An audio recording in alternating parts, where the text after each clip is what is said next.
गंगातरंगरमणी यजटा कलापम गौरी निरंतर विभूषितवामभागम नारायण प्रियमनंगमदापहारम वाराणसी पुरपति भज विश्वनाथम।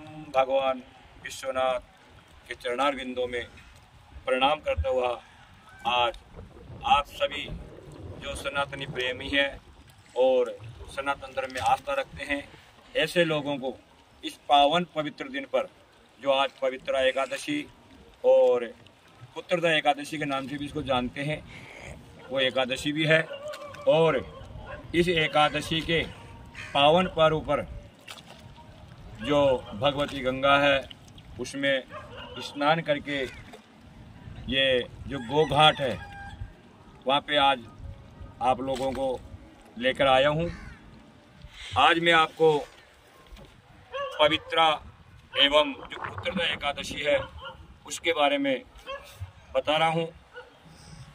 ये जो पुत्रदा एकादशी कह दो या पवित्रा एकादशी कह दो, ये बहुत शास्त्रों का अच्छा वर्णन मिलता है। जो व्यक्ति नाना प्रकार का पापों में लिप्त रहता है और उसको अपने आप को लगता है कि मेरा जो जीवन है वो पापमय है और मैं इस पापों से कैसे मुक्ति पाऊं, तो इस पवित्रा एकादशी जिसके नाम से ही ज्ञात होता है कि इस एकादशी को करने से, एक एकादशी के दिन तीर्थ आदि में स्नान करने से आदमी पवित्र हो जाता है। पवित्रता का मतलब शरीर शुद्धि से नहीं कहा गया है, यहाँ पे पवित्रता का मतलब है आत्मशुद्धि। और पुत्रदा एकादशी का तात्पर्य है कि जो व्यक्ति संतानहीन है और संतान की इच्छा रखता हो, तो ऐसे व्यक्ति को इस पवित्रदा या पुत्रदा जो एकादशी है इसका विधि विधान के साथ व्रत उपवास करके भगवान नारायण की सेवा करके और अपनी वंश की वृद्धि कर सकता है। इसकी द्वापर काल की एक कथा मिलती है पुत्रदा एकादशी की।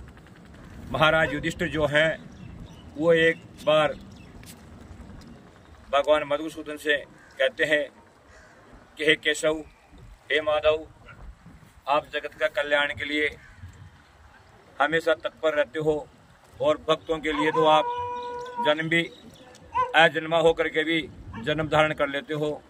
तो हे प्रभु, आप जिस प्रकार श्रावण कृष्ण एकादशी के बारे में आपने मेरे को बताया, अब मैं आपसे इस पुत्रदा एकादशी या श्रावण शुक्ल पक्ष की जो एकादशी है इसके बारे में जानकारी लेना चाहता हूँ। आप मुझे विस्तार पूर्वक बताइए। तब भगवान मधुसूदन केशव कहते हैं कि हे धर्मराज युधिष्ठिर, आपसे क्या छुपा हुआ है? आप स्वयं साक्षात धर्म की मूर्ति है और फिर भी आप अगर जन कल्याण के लिए, जनहित के लिए पूछना चाहते हैं तो मैं आपको बताता हूँ। द्वापर काल के शुरुआत में ही ये कथा है। एक महिष्मति नाम का नगर था और उसमें महीजित नामक एक जो राजा था वो राज्य करता था। ये महीजित जो राजा था ये धर्म में आस्था रखने वाला, अपनी प्रजा को परिवार की तरह पालने वाला व्यक्ति था और पूजा पाठ अनुष्ठान आदि ये समय समय पर करवाते रहता था। लेकिन इसके कोई संतान नहीं थी और जैसे जैसे इसकी उम्र बढ़ती जा रही थी, चतुर्थ अवस्था को प्राप्त होने जा रहा था, तो इसकी चिंता बढ़ती जा रही थी। ये उदास रहने लगा। एक दिन ये अपने सभापतियों को बुला करके, जन प्रतिनिधि जो होते हैं राजा के नीचे, उनको सबको बुला करके एकत्रित किया और एकत्रित करके कहता है कि आप लोग मुझे बताइए किस कारण या कौन सा पाप मेरा उदय हुआ है जिसके कारण मैं निसंतान हूँ। मैंने कभी कोई ब्राह्मण का तन नहीं खाया है, मैंने कभी किसी गाय को नहीं सताया है, मैंने किसी प्रजा का अकारण ही धन को नहीं छीना है और किसी ने दुष्टता भी की है तो मैंने उसको मित्रवत दंड दिया है, यानी कठोर जो दंड होता है वो कभी मैंने किसी को नहीं दिया, उसको मित्र दंड ही दिया है। और समय समय पर मैं प्रजा के हित में जो कार्य होने चाहिए वो करता रहता हूँ। कौन सा कारण हो सकता है जिसके कारण इस राज्य को चलाने वाला मेरे वंश में कोई उत्पन्न नहीं हुआ है, या कौन सा पाप हो सकता है? जब इस प्रकार की राजा ने अपने सभासदों को, अपने प्रतिनिधियों को बताया, तो सब ने विचार किया कि क्यों न हम सब मिलकर के राजा के हित के लिए कुछ करें। ये सब लोग क्या करते हैं, इकट्ठे होकर के वन में निकलते हैं और वन में जाकर के देखते हैं कि एक बहुत सुरम्य आश्रम है जिसमें अनेक बटुक विद्या अध्ययन कर रहे होते हैं और नाना प्रकार की कथा एवं हरि कीर्तन चल रहा होता है। तो उस आश्रम में जाकर के जो वहाँ के प्रमुख ऋषि थे, ये ऋषि कौन थे? लोमस ऋषि। लोमस ऋषि के बारे में बताया गया है कि सप्त चिरंजीव 8वें मार्कंडे जी, लेकिन जो लोमस ऋषि है ना, ये भी चिरायु है। जब एक कल्प समाप्त होता है तब इनके शरीर से एक बाल गिरता है। इनके लोमस ऋषि का शरीर पे इतने बाल थे, इतने बाल हैं कि एक मनुष्य के शरीर में इतने बाल नहीं होने चाहिए। पूरा शरीर इनके बालों से ढका हुआ है, इसलिए इनको लोमस भी कहते हैं। और एक कल्प बीतने पर एक ही बाल गिरता है इनका।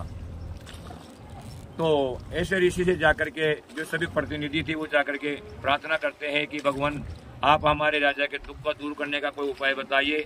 हमारे जो राजा है बड़े ही धर्म पालक, प्रजापालक एवं वेदों में, शास्त्रों में आस्था रखने वाले हैं। पता नहीं कौन के पाप के कारण उनके यहाँ संतान नहीं है, हमारे राज्य को कौन देखेगा।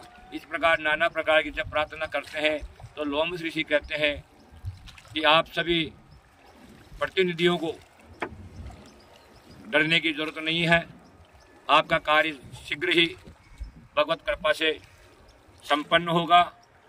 और लोमस ऋषि ने बताया कि श्रावण शुक्ल पक्ष की जो पुत्रदा एकादशी है, उस रोज सभी नगर के लोग अपने राजा के लिए, राजा के साथ दशमी को एक समय भोजन करके व्रत करो, एकादशी को निराहार रह करके एकादशी का उपवास करो, भगवान नारायण की सेवा करो एवं नारायण का हरि कीर्तन करते हुए, भगवान का ध्यान करते हुए अहोरात्रि रात और दिन व्यतीत करो।